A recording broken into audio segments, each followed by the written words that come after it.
আসসালামু আলাইকুম।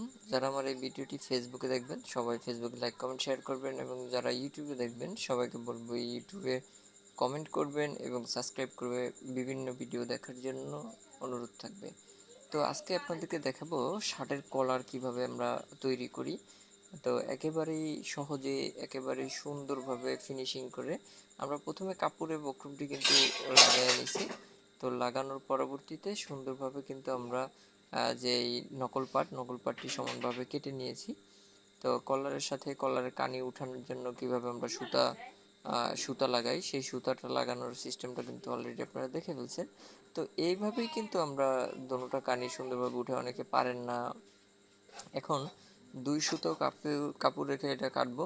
তো কাটা শেষ, তারপরে কাঁচা দিয়ে নেব, কারণ না কাচলে আপনার এই কাপড়টাও ভালোভাবে উল্টাবে না। তো এখন উল্টায় ফেলছি। উল্টায় ফেলার পরে আপনার 1 ফিট পরিমাণের জায়গা খালি রেখে সুন্দরভাবে সেলাই করে নিচ্ছি। আমার কিন্তু এখন কলারের পার্ট কিন্তু সেলাই করা শেষ। তো ব্যান্ডের সাথে মিডল করব, যেমন কলারটা মিডলে একটা চাকান দিয়ে নিলাম, তারপরে ব্যান্ডের চাকান দিয়ে নিলাম। তো এটাকে সমান করে নিয়ে ব্যান্ডের যে নকল পার্ট আছে, ব্যান্ডের কিন্তু নকল পার্টটা আমি ধরে নিব, তারপরে সমানভাবে ধরে তার পরবর্তীতে সেলাই দিব।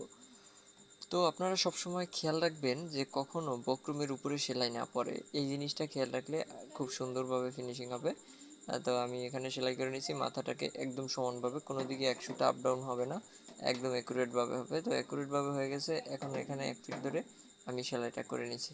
ধন্যবাদ যারা এই পর্যন্ত ভিডিওটি দেখছেন শেষ পর্যন্ত, সবাইকে আন্তরিক শুভেচ্ছা এবং অভিনন্দন। সবাই আমার চ্যানেলটি সাবস্ক্রাইব করবেন, ফলো করবেন।